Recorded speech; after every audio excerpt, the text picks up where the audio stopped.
Hi, I'm Randy Nelson. I'm the off-road technical trainer for Polaris Industries, and today I'm going to show you how to install a 4-point harness in this Polaris RS1. Before we begin, we want to make sure we read these instructions and check to make sure all parts and tools are accounted for. We want to make sure we retain these instructions for future reference and parts ordering information.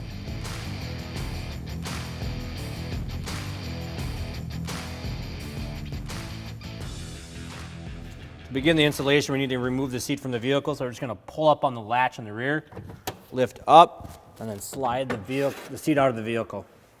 So we got to remove the entire seatbelt assembly from the vehicle, so we're going to go ahead and start from the top of the seatbelt assembly, and with a 16mm socket, we're going to go ahead and remove this, and we're going to retain the hardware. There's a nut that's located in the channel here. You don't need to put a wrench on there because it's just going to lock itself in there. So we're just going to hold it in place so it doesn't rock back and forth. And then once that's loose, we can remove that from the vehicle, and then we can get our nut out of the channel and just reinstall it back onto the fastener. And we're going to hold on to this entire seatbelt assembly in case we want to put the vehicle back to stock configuration. So I'm going to remove the other portion of the seatbelt here from the frame. So we're using a 16mm wrench on the head of the bolt and using a 19mm wrench on the nut. And we'll go ahead and remove that from the vehicle.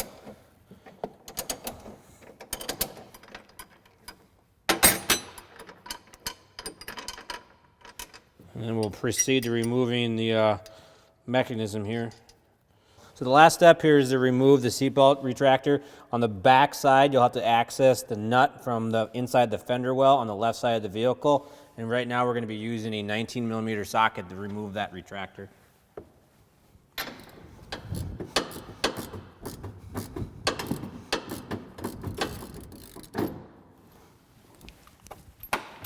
So once we remove the nut, we can remove the retractor from the vehicle and remove the seatbelt assembly from the vehicle. So what we're going to have to do here is we're going to have to remove the rubber protective boot from around the seatbelt. So we're going to pull that up. And what that's going to do for us is that's going to give us access to the fasteners that we need to remove for this seatbelt. So there's two here. We'll get those out, and we'll also have to disconnect the wiring for the interlock for the seatbelt. So we'll have to do both those. So I'm going to loosen up the fasteners here on the seatbelt. We do need to remove this all the way. It is going to be a little time consuming to get this out because you only get about 1/8 of a turn. But you are going to remove this fastener and the seatbelt assembly. And then on the back side under the right hand rear fender, you're going to have to disconnect the electrical that's going to the seatbelt assembly. And then I'm going to remove the seatbelt here. Just going to let it hang here because I still got to disconnect the electrical. So with the protective boot that comes in the kit, we need to install that over the 4-point harness.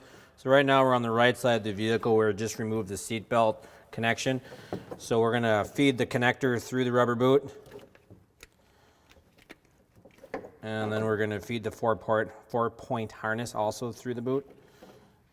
And it might fold over on top of itself. That's fine because we can just fold it right back. So we'll get that on there. Just like that. We'll just work that down. We'll leave it down there for right now. And we're going to feed the electrical connection on the same route we just removed the old one. And then in the kit, we'll get another new bolt and nut, and we'll attach this end of the 4-point harness to the same point we just disconnected the seatbelt from. So I'll just feed this down in there for right now. And I'm actually going to make my electrical connection first, and then I'm going to install my bolt and nut.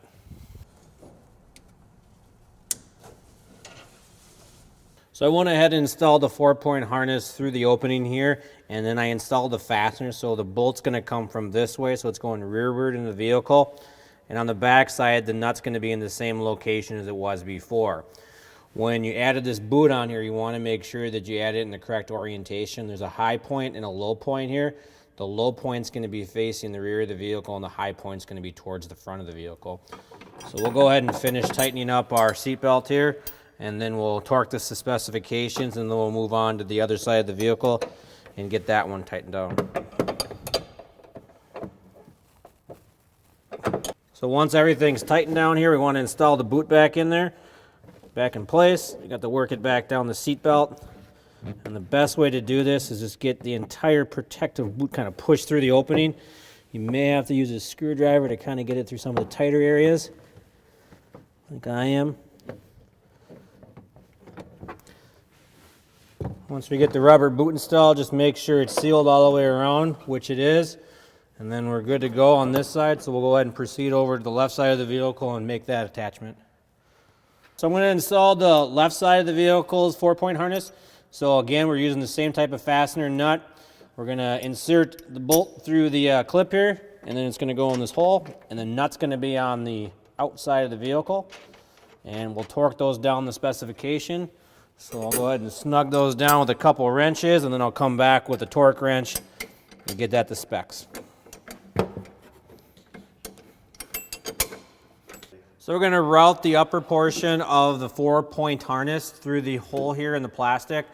So we're going to pass that through, and it's going to come around. And what we're going to do is we're going to pass the bolt that's in the kit through the larger hole, which is going to be the top hole, through here. And then the nut's going to go on the back side. And then we'll tighten these down to specifications, and we'll just repeat the process on the right side of the vehicle.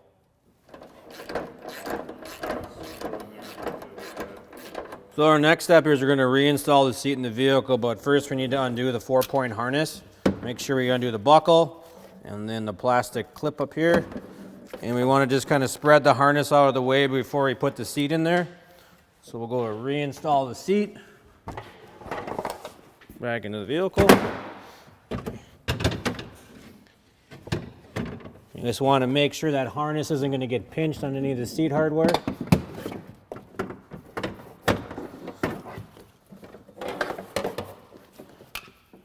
Kind of a nice tip is to kind of relock it back in front.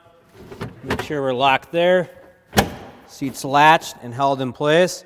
So our next step is to get the driver in the seat, readjust the seat belts per the instructions that comes with the kit. And then we're going to want to take the vehicle for a test drive and ensure that it does exceed 15 miles an hour. If it doesn't, then we just need to make sure that our electrical connection on our seatbelt interlock switch is actually plugged in. If everything it goes above 15 miles an hour, the installation is complete.